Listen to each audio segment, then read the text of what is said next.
And that's it, man. That's our intro. Good evening, everyone, and welcome to the latest edition of TFNSANITY. I am Mike Feinberg with the Fighting News, and of course, with me as always is Steve-O. Steven Rothman over there hanging out with the Giants. What's up, Mike? What's up? Not much, man. We're going to have Matt join us a little bit later on because we wouldn't be the Fighting News without him. So he'll be joining up. Look, man, there's a lot of stuff going on in combat sports, man. There's a lot of news, but there's also a lot of fights. All of a sudden, they're just pouring it on here to close out this 2024. So we're in for a treat, man. It's not going to be a weekend that goes by where we're not going to have something to talk about. Guests, everyone watching, as you know, TFNSANITY, we're trying to do this now every Tuesday night. We came on at 7:30. We had some scheduling issues trying to get that out of the way. We might not have a tremendously long show tonight, but, hey, we'll get back to your lives, right? Every Tuesday beyond this time, it'll be 7:30. Just check your schedule. You'll see. We'll talk about it. We'll let you know who's coming on and what's going on. Anyway, so we are going to provide a lot of material for you tonight. And we also have Mike, there's one thing, Mike, before you intro to our special guest. I do not want to talk about DJU today. I do not want to talk about last night's game. And I do not want to talk about my 13-0 team last year and the ACC champs freaking going 0-2. I don't want to talk about it. I mean, who loses to Georgia Tech at Boston College? Okay, I got it on my system. I don't want to talk about it anymore. But go ahead, Mike. Sorry. All right, we're going to move on from that. Yep, you got your frustrations out. That's always my team's 0-1 right now, so I'm not starting off to a great year either. But, I'm sure they're not going to go 0-2. So we're going to move on. So, yes, as we were just talking about, we do have a special guest with us tonight. He is a professional boxing trainer, coach, mentor. He also manages several professional fighters, a few of them who we'll be talking about during this segment. And please, everyone, welcome to the show from Saugher House Boxing. It is Ryan Perez. Yes, sir. Let's go, Ryan. Come on in. Yo, Ryan. I gotta say that was a quality intro for sure. That was quality. I'd like to hear that, bro. I'm gonna have to steal that snippet later for sure. All right, good stuff. You like that, man? Yeah, just trying to get your spirits up, get you in the mood. Yep. So how's everything going, Ryan? What's up, Ryan? Hanging in there. Staying busy, trying to keep my guys in fights and off the bench, which is one of the hardest parts in combat sports, especially when your guys are winners. Yeah, for sure. Listen, great to have you with us. And we were just talking before we came on live. We were talking about it was a coincidence, guys. We didn't actually plan on all wearing hats tonight, but apparently it's hat night. So hopefully Matt decides to throw one on before he joins us a little bit later on tonight. But Steve seems to keep taking his on and off, flipping it around. I don't know what he's doing. But he's not wearing the hat of the team he was just talking about, though, is he? So what happened, Steve? You're not supporting them anymore. I think get rid of the 10-year freshman, the 10th-year freshman. Yeah. I'll start talking about it. But it was a lot to talk about last year. I told my son, it doesn't happen often. You go your freshman year in college and you're undefeated. So, Yeah, it was a nice year for him. Yeah, for sure. All right, guys. So look, we want to jump right into it. Ryan, you've been in and around boxing for most of your life. It's not everyone watching may just know exactly who you are. So I want you to provide us a little bit of background about yourself, and then maybe tell us all how it all started for you. Boxing, I was a troubled kid. I got in a lot of fights. I was always getting suspended from school, and I happened to get in a fight one time with one of the kids that were in the boxing program in Pembroke Pines. Because I grew up in Hollywood, so he was in the Pines gym training. He was an amateur fighter, whatever. And we got in a fight at school, and I knocked him out. And he was like a big deal. The kid was like a Golden Glove winner, all this nonsense. And then the police officer at Walter C. Young Middle, because that's the middle. I got kicked out of Pines Middle, obviously, for fighting. So then I had to go to Walter C. Young Middle. And then the resource officer there, I got in a fight. He was supposed to take me to the JIF, which is like the juvenile detention bullshit. And he took me instead to the PAL. And he was like, kid, you need to learn how to fight for real because you're good at this. And then I fought throughout my entire childhood in the amateurs under Chico Rivas and Pete Balcunas and all those old school dudes. I did that for a long time. And then I did a bunch of smokers when I was growing up. I'm 40 years old. So when I was growing up, it wasn't as easy as it is now to just go on Facebook and get matched up, you know? So like you had to like earn your way up, and there was guys ahead of me, and I was not that I was a late starter, but it wasn't like I was getting the experience I needed in the beginning at the local level, like the kids are getting it now with the exposure of going to like tournaments and national events and stuff like that. I didn't really have those opportunities. So I was more of like, I had like 30 something amateur fights, and then I had about like 30 something smoker fights that, a lot of them were held at the the Mississippi back in the day in the tent, just doing stuff like that. But I did that for a long time. I transitioned over to I worked in radio for a while, and I was still doing the smokers, and I was DJing at clubs, and I was like, I used to do the smokers for the $400 to buy a bottle, but then now I'm DJing at the club, so I don't really need to do boxing anymore. So I kind of just left it alone, and then years, I moved to South America. I did a whole bunch of shit in music, and then I came back, and my son was in a karate class, and I was paying for this karate class. I had never gone. I would just drop him off and, whatever, let him do his thing. And one day I come and I'm paying the $400 for the stupid karate class, and I'm watching them play. I'll never forget. It was called like zombie tag, basically like freeze tag. And I was like, I'm not paying $400 a month to watch this kid do freeze tag. So I was like, nah, you're going to go to a fucking PAL and you're going to learn how to box. So I took him to Hammer Pines PAL when it was still open. And there was really no coaching, no structure there. It was just a bunch of the kids hitting the bag, doing whatever they wanted. So I told him, I was like, I'll just teach you. And, when they spar, I'll let you jump in the mix and beat up on them and stuff. So I started teaching him, and, he started beating up on the kids. And then the police officer was like, hey, you mind helping out? And I was like, well, I'm here anyways, whatever. So I just started doing like no amateur stuff, just helping out, like parent in the gym. And then one day I'm just doing the same shit every day. And then Jared Grant, Kid Gotti, comes to the gym, and he's like, he pays his little $40 or whatever and just starts working out. And I just see, like, I'm like, damn, this kid's like, he was pushing himself. Like, it was crazy for like a first day kid. I was like, this kid's fucking nuts. And then we go inside, I put him on the bag drills, and he had no skill or technique, but the way he hit the bag, and that I had been in boxing since I was like 13, I was like, dude, like, this kid fucking got it. Like, I could just see it.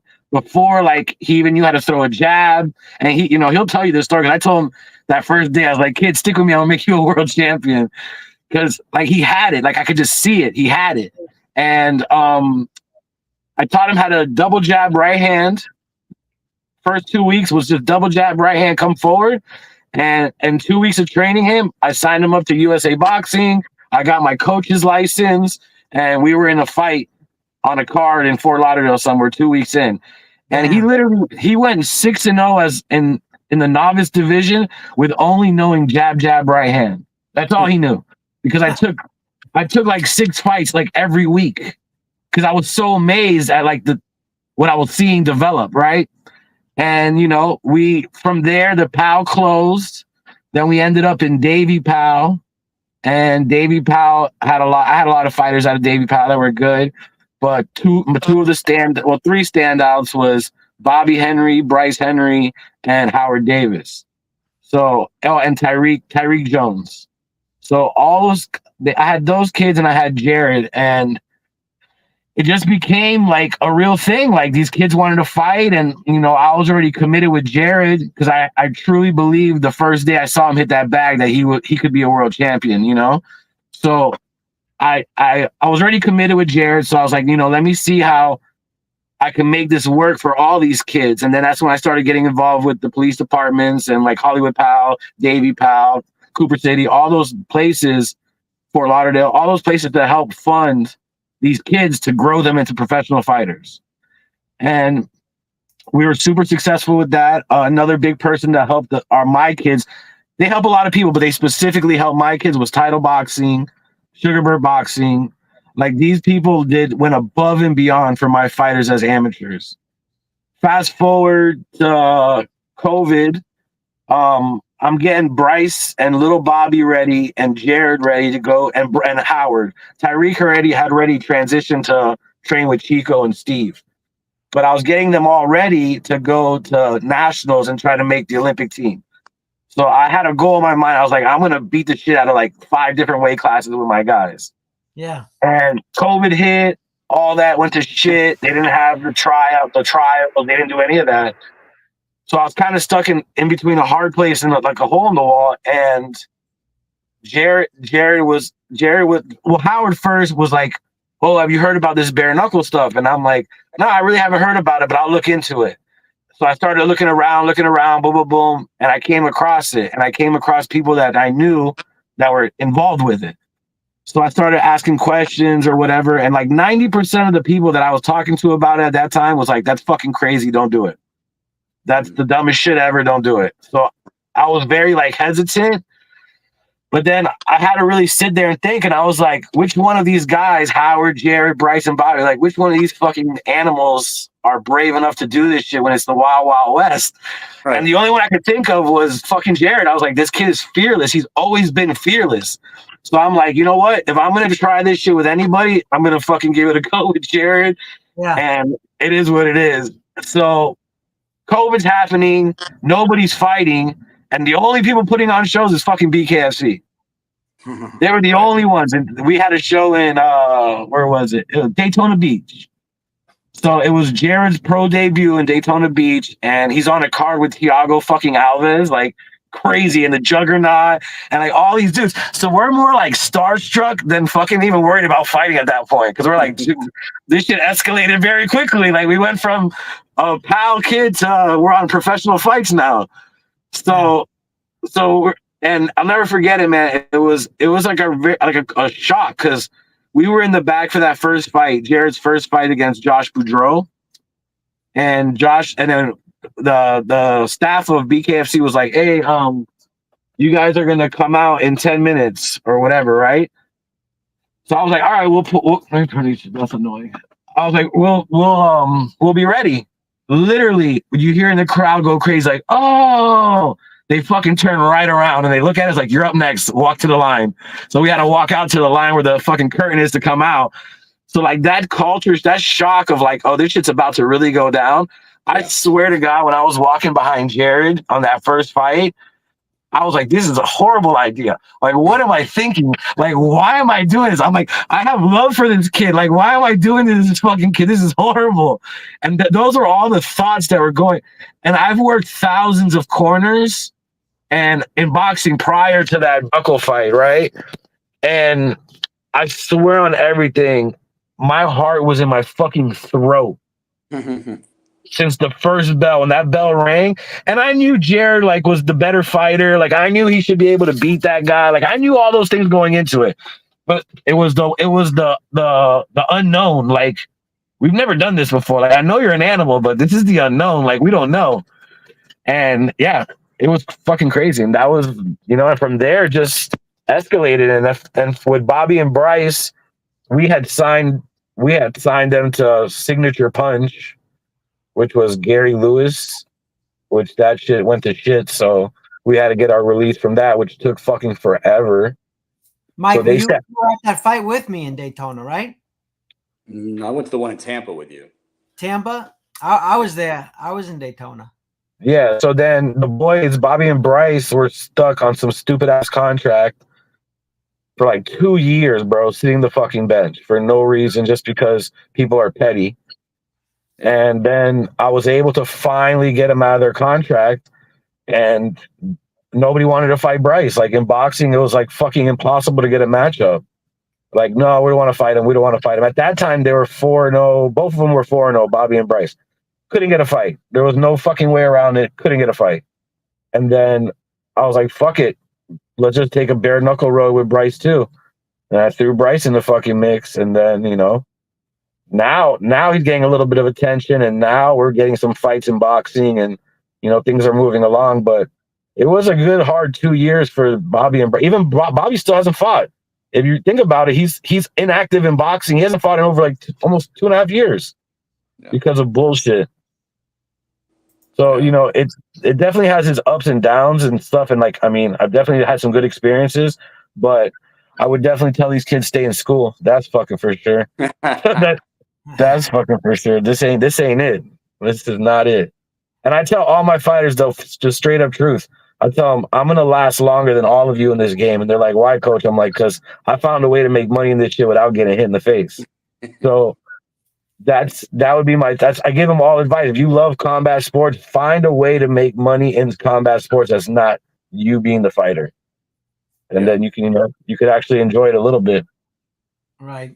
I'm with you. I'm not. Let's jump into Jared Grant just for another minute because last month, if people don't know this, within a week's time, he fought a bare knuckle fight and won, and then fought his professional boxing debut with M&R and won. And Yep. I mean, how do you prepare, to do both things first of all, and to do it in such a short turnaround? Well, the biggest thing I was worried about, honestly, was that the bare knuckle fight was before the boxing match. Because I was like, what if he gets cut? What if he hurts his hand? What if, there's a lot of ifs in the bare knuckle that could happen in a bare knuckle fight. But we had a game plan. I told him in the bare knuckle fight, pick your shots. I know you, because he had a lot of ring rust. He hadn't fought since he fought John Dodson, which was over like a year, almost 18 months maybe by now. So like he hasn't fought in a long time either. So I told him you're gonna have ring rust. You're not gonna be, your timing might be a little off. No matter how much sparring you did, you're gonna be. So take your time. Don't get caught with some stupid shit. He went in there. He fought smart. He didn't get hit with nothing, and he fought a game opponent who won his last 2 fights. It wasn't like he was fighting a slouch, and he fought in a weight class heavier than he's even belongs because nobody at 35 wanted to fight him. So that was my big worry, the cuts and the swollen hands. After the fight, obviously his hands were swollen, so we really couldn't train with mitts or punching for the boxing match for the next one. But again, it was a week and a half out, so it was more like you'll just let your hands heal, stay on your cardio, and we'll be fine. So that's kind of how we went into it. And now he's fighting next week again. So yeah. So he got 3. Yeah, well, that's the idea. Because I had a heart to heart with all my guys. I said, listen, I'm not gonna sell you guys a fucking dream. I already see how this shit works. This is bullshit. We could either be prize fighters or cloud chasers. It's whatever you want to do. If you want to be a cloud chaser, I can take you to the mountaintop. You could be the coolest guy on the block, but you're not gonna make any money. Or we just go fucking fight B-side and get a check. And that's what we're doing. And I mean, that's what my camp agreed upon. A lot of the fighters on my team agreed upon. We're just going to go the B-side route and win or lose. That's what we're here for. We're a team and we just keep it pushing. Yeah. Matt's wearing a hat too. Yeah, Matt. Yeah, I was listening to the show on the way home. So I grabbed the hat. This was the first one I can find. Yeah, you got to fit in. That'll work itself Yeah, out. check it out. It's your favorite fighter, Mike. It's Navarrete. Oh yeah, I can't even see your hat. It's so small on the screen. Is it? Yeah, it's Emmanuel. Yeah, I got it at the Top Rank card that had Carrington and Xander Zayas because it was like $5 because it was from the fight before. Okay. It was like a leftover. Yeah. Yeah, because they sell, the hats from that fight are like $50 or whatever, and they got the ones from the last fight for like $5, Yep. So Panama Lewis. Yeah, that's like that, don't you? Another nickname. Oh, this one isn't. It just happened to be already on my what is this thing called, the StreamYard? Yeah. Because the last time I was on the podcast, I was being accused of falsifying blood works and doing all types of crazy shit. So I nicknamed myself Panama Lewis because if you know your boxing history, yeah. Okay. There you go. We got you. It makes sense. Yeah. So AKA BK cheat code.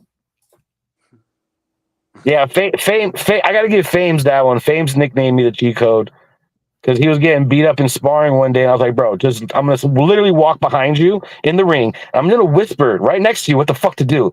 And then he started beating the shit out of the guy, and he was like, "Bro, you're like definitely the cheat code." He wanted me to get a megaphone and like stay in ringside and yell through the megaphone with him to do. I was like, "Bro, I'm not doing that."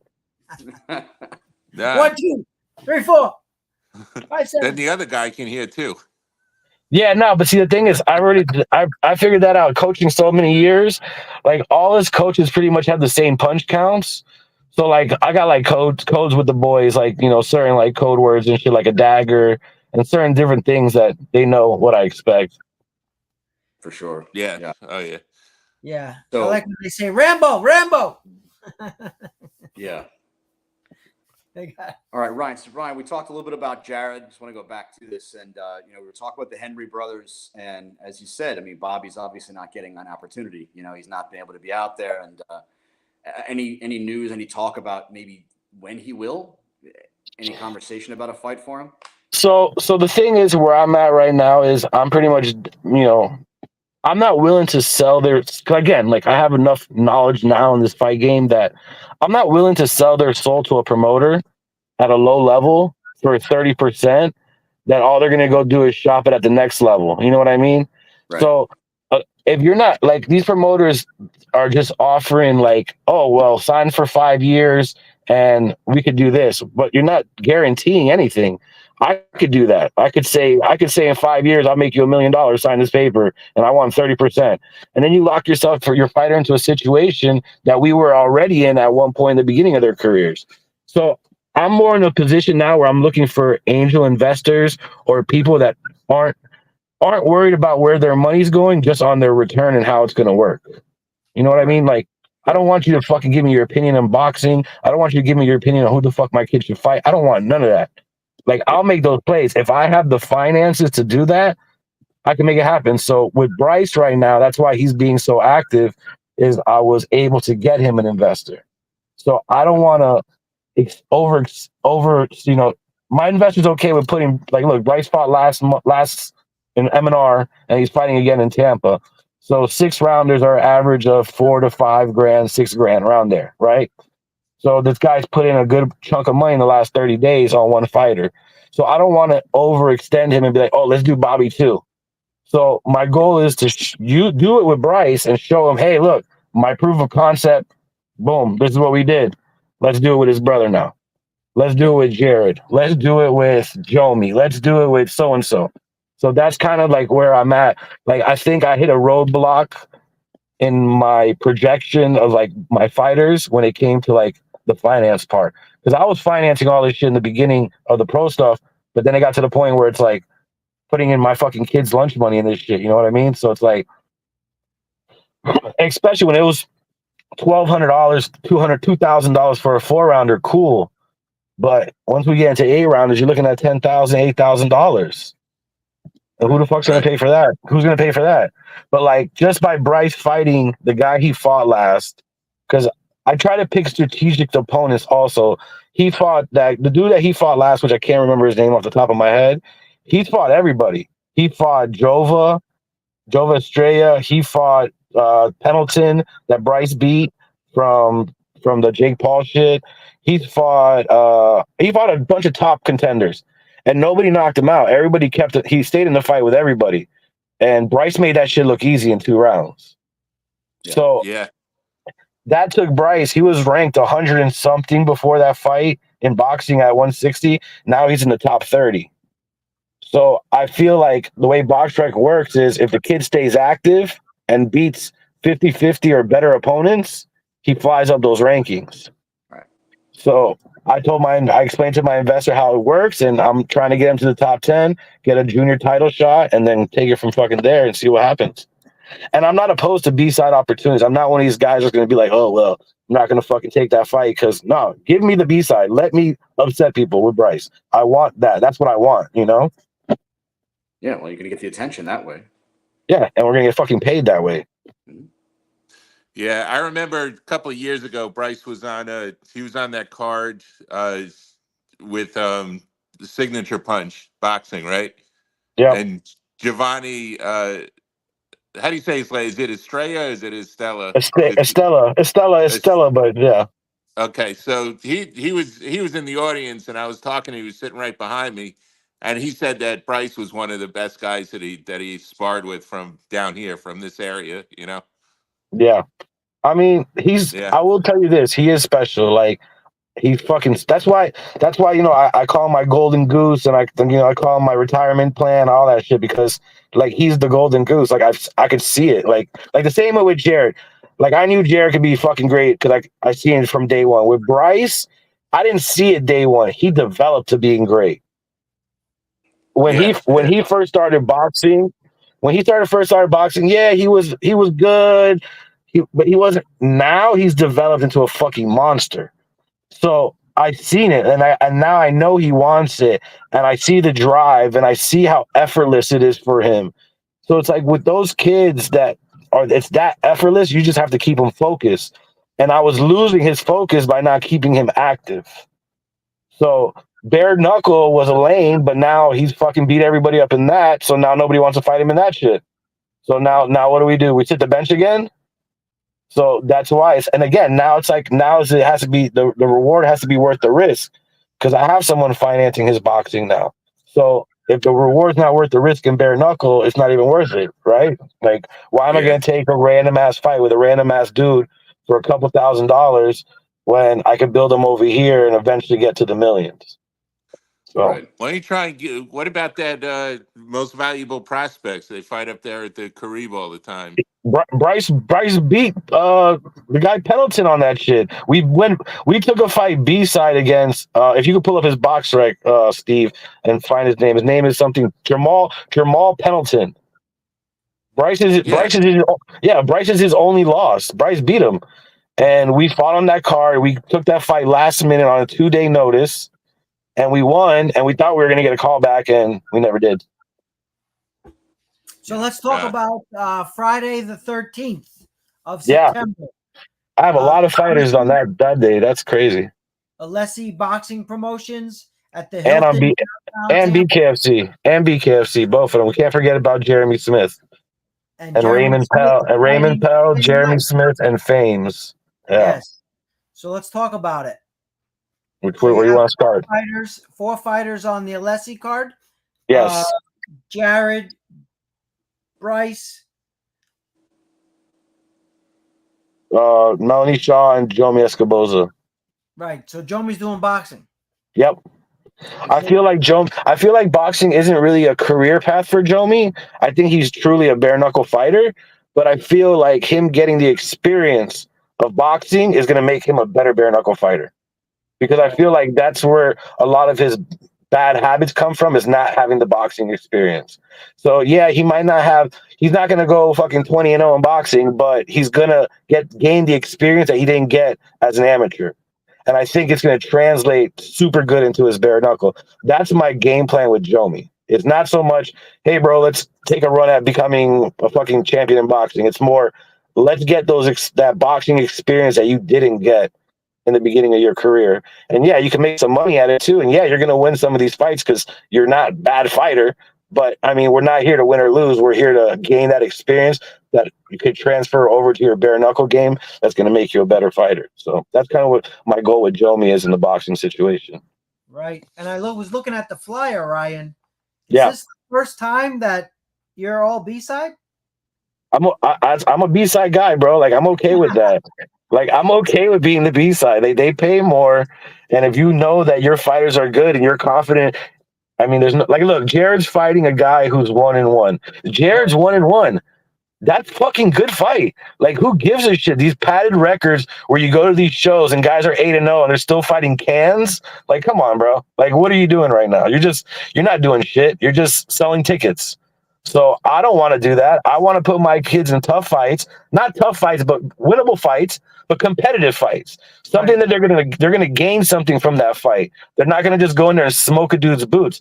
Like, regardless of whatever, that old man Jared fought on the M&R card. We were B-side. That guy was 4-2. He had a winning record. Right. No matter how you look at it, he had a winning record. It was Jared's debut. I would love to pull up anybody's box record and see who debuted against a 4-2 guy and won. So, like, that's the thing. It's like, I don't see that whole A-side, B-side shit. I feel like if you can't beat these dudes at the lower level, you're definitely not going to win at the top level. So why are we bullshitting? Why are we pretending? Right. Yeah. What about pro box? Ever do it, guys? Hold on, you cut out. What'd you say? I didn't hear you. You said you have guys on Pro Box. I want to get Bryce. I really want to get. I mean, I have talked to them. I want to get Bryce on, and I want to get Bobby on, and I'd like to get Jared on. I think they're the ones that have the talent to be on a card like that. You know what I mean? I don't want to say, oh, I'll put fucking Jomi in this. I think Jomi needs to develop more as a boxer. You know what I mean? But for that type of event and card, Yeah. I think Jomi would do well, but I don't think his skill level wouldn't look good on that type of platform. Where Jared, Bobby, and Bryce, I think that type of platform will elevate them to the next level. Really, because I am a huge fan of Pro Box. What they do on their YouTube channel, just their content in general. Like, I think that's a huge platform for fighters that I don't think a lot of boxers are overlooking. Like, that's something that not a lot of platforms are doing for fighters. And Pro Box does a super good job of promoting their guys. Yeah. Yeah. And they just got Angelo Leo won a world title. You know, he started on Pro Box, and you know all those kids up there from the Tampa area and Orlando area. They're doing great on that. You know. Yeah, I mean, I would be psyched again. I don't know who their guys are because I know they have them like in pretty much every weight class a guy signs. So like, I don't know who their 160 stud is, but I wouldn't from 157 to 160. I'll fight any of them with Bryce. Like, I don't care who their stud is at that weight class if they wanna. Yeah. And again, it's like I'm not here to save Bryce's record. Like I think he's going for 8-0 now or something like that. But I'm not here to protect his record. He needs to fight the good guys at the lower level if he plans on beating the great ones at the high level. Just how it works, in my opinion. Yeah. Well, How they had is, that. They had that guy, that kid Corey Marksman, on Pro Box, who then went on to fight on Jake Paul's card a couple of times, and you know he's a stud on their card now. Everyone's looking at him, but Right, he started at Pro Box, right. and he's got to be around 160. I'm not sure his exact weight. Yeah, but see, the thing with fighting Bryce is when they look at him, they're like, all right, kids fight from 154 all the way to 160. He's 6'4" with an 80-inch reach. And he's I fucking know. could fight. And he could fucking fight. It's like, yeah, we'll pass. We'll go fishing for another guy. So that's kind of where it sucks because it's like you get to a point like, do I sign him to Pro Box to get those opportunities and give up the 30%? Or do I just keep building until eventually someone got to fight him? Or until he's a mandatory for some title? Like, what you know? That's kind of the fork in the road that I'm at, you know, like it sucks because I think the promoters that do this with these kids are only get the ability to do this because the kids don't have the finance to make it to the next level. So they have to sell their souls cheap and then get, you know, like I just like Devin Haney. Devin Haney never sold his soul cheap. That's why he's fucking paid. Right. Yeah. He's not the greatest by any means, but he didn't sell his soul. Where you have like people like Shakur Stevenson, who now is coming out talking about how Bob pimped him. Teofimo retired mysteriously and got out of the Top Rank deal. You know what I mean? Right. What's his name? What's this guy? Canelo. Canelo left Oscar and then finally started making money. Floyd left. What's his name? PBC to start making money. Well, Al Heyman first. He left Al first, then PBC. So it's like you have to do this on your own if you want to make money at the top, or you have 50 fucking people with their hands in your pockets. And if you start at the fucking bottom, giving up your kids' percentages, by the time you're up there, you're Adrian Broner. Right. But those Yeah, organizations got those guys. They built those guys up to get them to that level, or else no one would know who they were. You know. Look at Top Rank. Look at Top Rank's roster. Yes, and You know. the only who do I know on Top Rank roster? Xander and Shakur Stevenson.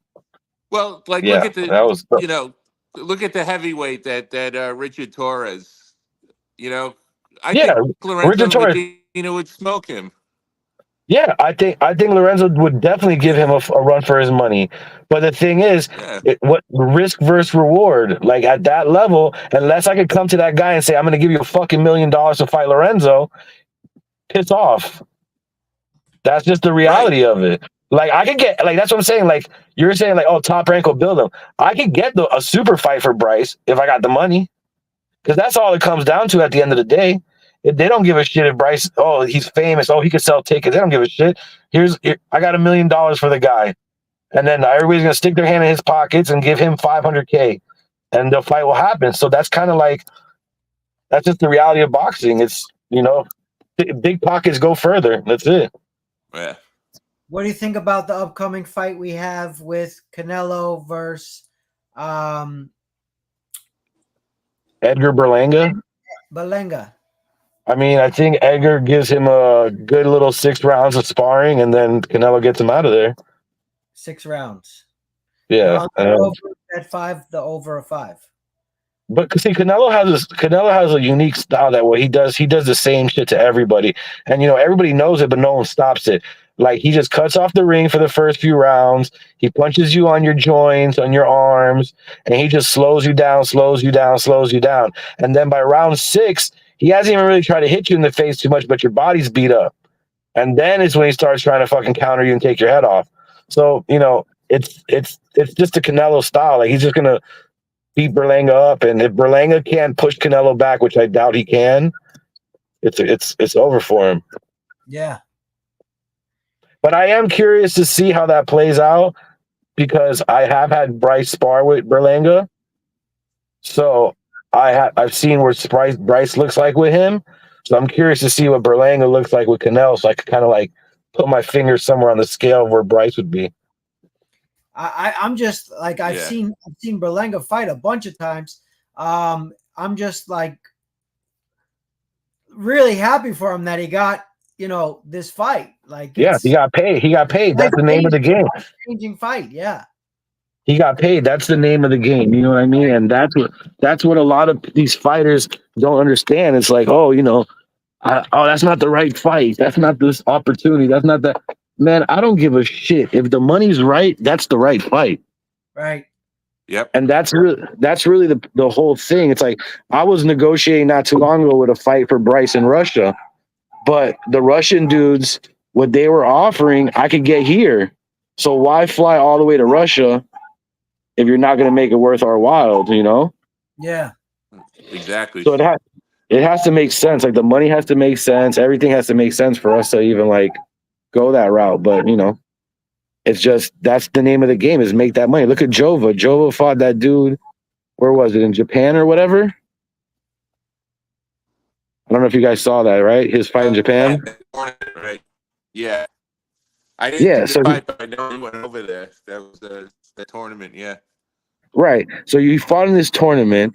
I guarantee, I don't know, I might be talking out of my ass, or I might not know anything, but I guarantee that boy made life-changing money to take that fight. Like, there's no question about it. Yeah. But he took a fight. He has his parents and his family behind him, so they built him a good record, a good resume. But he went up 2 weight classes, flew overseas, and fought a guy with fucking shitload more experience than him. It was life-changing money. Yeah. Yeah, man. That's what it's all about for these so guys. That's all. That's what it's all about. Anybody that tells you different, that says, "Oh well, I want to do it for like immortality and be on the history books," fuck that. No one gives a shit that Jared lost to John Dotson. No one gives a shit that Jared lost to Reggie. But you know what? They did give a shit. Jared's bank account made a huge difference. Yeah. No one gave a shit. You know what I mean? Like, everybody's like, "Oh well, he lost." Well, guess what? OnlyFans still sponsors him, and he gets a fucking dumb check every time he fights.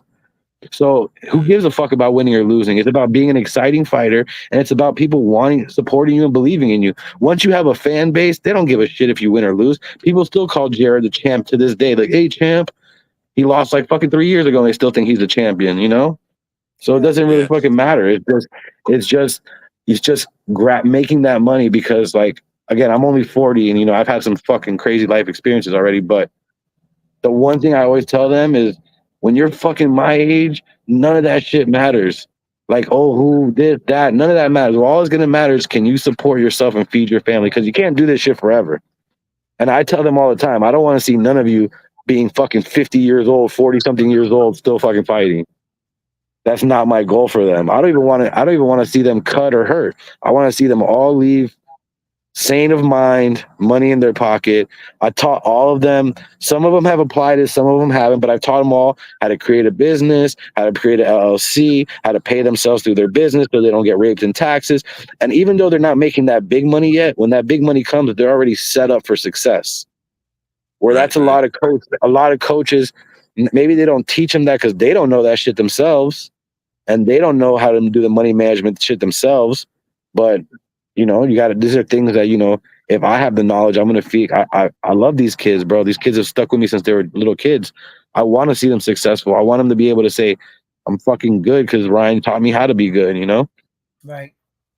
So that's kind of always been my goal, is just set them up for success. And I don't really want them to be fucking fighters forever. That's just what they do now. And I told them, I'm like, every one of you need to pick a lane, stick to it, and, you know, invest in yourselves. So that way you don't have to fucking worry about money ever.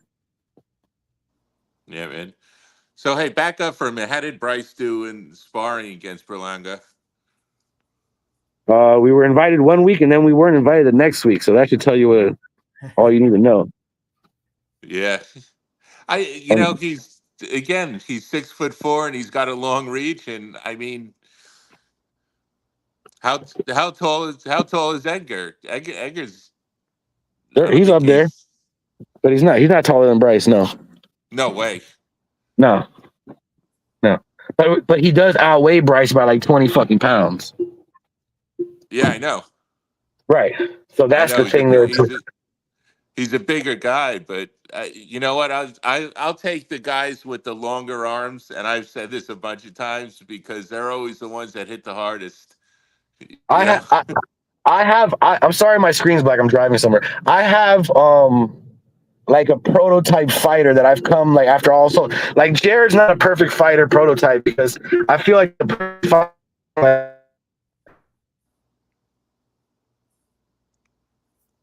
He's breaking up. Breaking up. Yeah. We lost the sound. Sorry, I lost my Wi-Fi connection. My bad. Can you guys hear me? Yeah. Yeah, we can hear you. Yeah. We can barely see you, but we can hear you. Yeah, I'm sorry. I'm in the car. So yeah, they have the one. So I feel like the perfect prototype fighter. I've been like trying to build them for a while. Like if you look at Howard, if you look at Bobby, if you look at Bryce, they're all kind of the same build. Like those are the guys in my mind that I go after. Like those are the fucking perfect racehorses. Is that build? Like I don't know for MMA and I don't know for any other sport, but for boxing, that Howard, that Bryce, that Bobby build, the wiry long fighter who's athletic. Like that's the one. Yep. Like in boxing, that's the one. That's because you could like Jared's a great little fighter, you know. But his size, he's 130 pounds. He's not really that big, like reach wise. He's average size for his weight class. So all those shits are factors that make the fight tougher. Where when you put Bryce at 154 pounds, there's the rare 6-footer. He's 6'4" with the 80-inch wingspan, and he's fast as fuck, and he knows how to fight. You're pretty much losing. Yeah. Yeah. So. Yeah, and he knocked that last guy out with the body shot. That I mean, the guy didn't even see it coming because you know his arms so long. You know. But you know what? You know what's crazy is like. If you really watch it, like obviously I've watched it a million times, but what I noticed what he did that was crazy. It's levels, right? There's levels to the talent and the levels to the skills. He literally, if you watch the combination prior to the one that landed, he has the guy on the ropes. He throws the rear uppercut to lift his guard up, and then he misses with the body shot. But then the guy circles off the ropes and he goes right back to it. Throws the uppercut, then he lands the uppercut with the hands, lifts his arms up, and then lands that body shot that knocked him out. It's the IQ that even in a fucking fight, you're doing things like that. Like you're experimenting. You're like, oh, I'm gonna hit him in his elbow, lift his arm up, go to the body. Like shit that people practice at the gym, but never execute in a fight. He's not only executing, he's anticipating it and doing it like whenever he wants in the ring, you know? And that guy was no slouch. That guy had over 50 professional fights and 22 something fucking wins by knockout. So yeah, he had a shitload of losses too, like 20 something losses, but he did have 20 something knockouts. Yeah.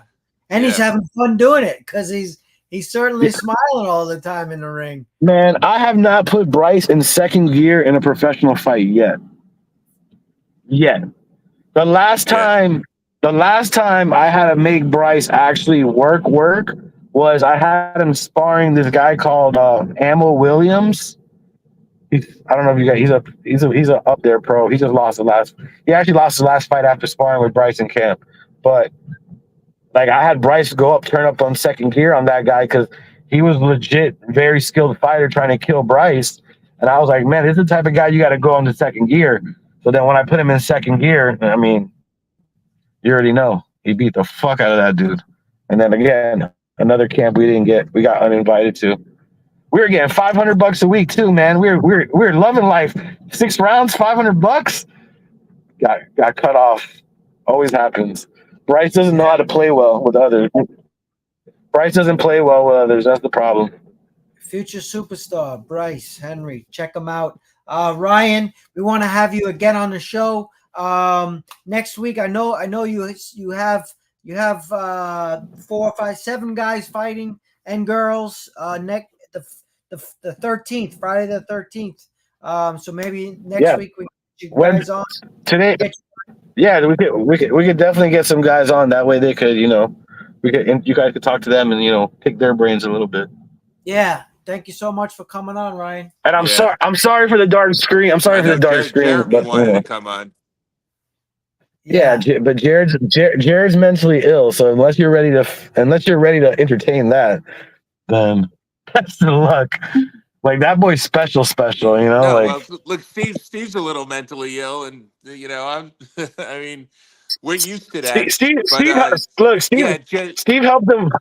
Steve helped him with his gear recently. Steve knows that boy is a little loose. Little few screws loose on that one.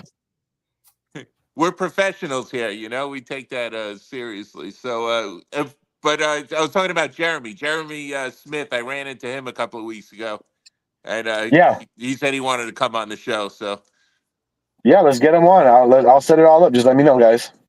All right, thank you so much, Ryan. Any shout outs you want to do? No shout outs. Just appreciate you guys for always showing my guys love and support. And, all of your pictures, Steve, are highly appreciated. Thank you.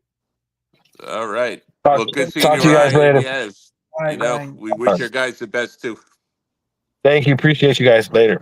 Thanks, Ryan. So that's Ryan Perez, friend of the Fighting News.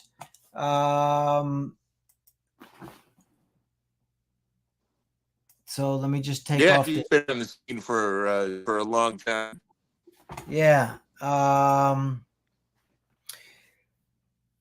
So before we end the show, Matt, I just wanted to show one of my Lucas Rosas fighting again.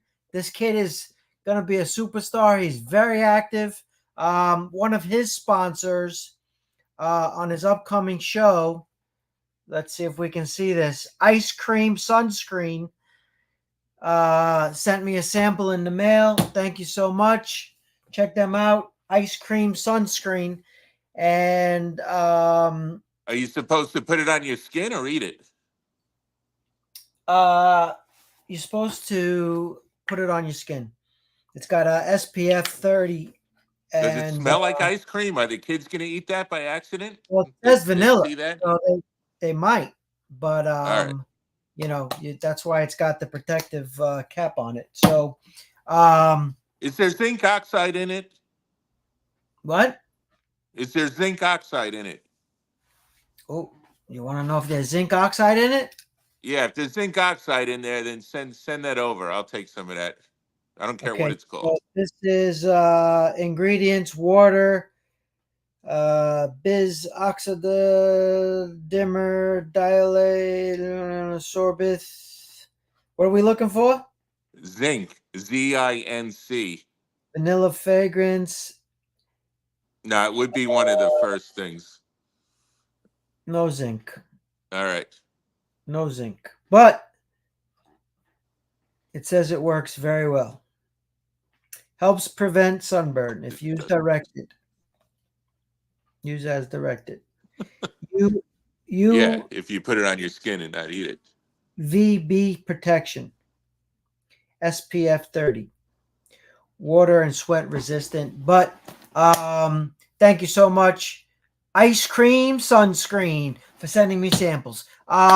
So Lucas You Rose is scream, fighting. we scream, we all scream for Sunscreen, sunscreen. Ice Cream Sunscreen. Lucas Rosa is fighting. Check him out. He's very active. He's going to have like a lot of fights in the upcoming, and he's getting phone calls. Everyone wants him on their show. So, Yeah, he's a great kid. yeah. So Shout out to Lucas. Let's go, man. let's go, champ. Did you wake up to watch Inoue this morning? Are you a real boxing fan, or did you No, blow I that didn't off? do nothing. I freaking had a crazy Monday, and my Tuesday was even crazier because I didn't work on Monday. So I was doing twice the work today, and What time did you go in the office? I was at the office at 8:30. All right, so you could have watched the Inoue fight on your phone because he I was walking started my at dog. 7:30 a.m. I was walking my dog from 7:30 to 8:30. You still could have had it on your phone. That's what I've done. I haven't, even if I'm driving to work. I haven't missed an Inoue fight since the first World Series of Fighting against Donaire. I haven't missed any of his fights. Seen every one of them, no matter how early it is, and they're all around the same time. All right. So did he win? Yes, he won. He stopped the guy. Either the guy quit. I don't. He hit him in the body a couple of times, but then he was complaining that his back hurt. So apparently he hit him so hard in the body that he threw his back out somehow. Nice. All right. So we're going to say goodbye. Tune in every Tuesday to the Fighting News. Follow all the Fighting News platforms, which is down below: Twitter, now X, Facebook, YouTube, Instagram, TikTok. Like, subscribe. Matt, I just put up a new boxing video of Mike Tyson 10 knockouts. Did you like it? Was it the same as the our other Mike Tyson top 10 Nope. knockouts? Different. Different. Yeah. Why don't you do Inoue's top 10 knockouts? All right. Look for the future. Matt's gonna do a nice video. All right. Or someone, someone current. All right. Let's go. Okay. Thank you so much. Good Tune night. in Friday the 13th to watch Ryan's show. Friday the 13th to watch Jeremy Smith. He's fighting bare knuckle against Steve Townsend. All right. And this later. Saturday, we're going down to Brawlers for the amateur show. At least I am. I don't know about you, Steve. We got to Brawlers- support the amateurs. Brawlers is a hot new gym. Jorge Linares is involved in that. 4-time world champion. I think 4-time, 3-time, 4-time, 4-time world champion. Jorge Linares. You know him, right? Yep. All right. There's- Saturday. Watch that. Miami. See ya. Be there.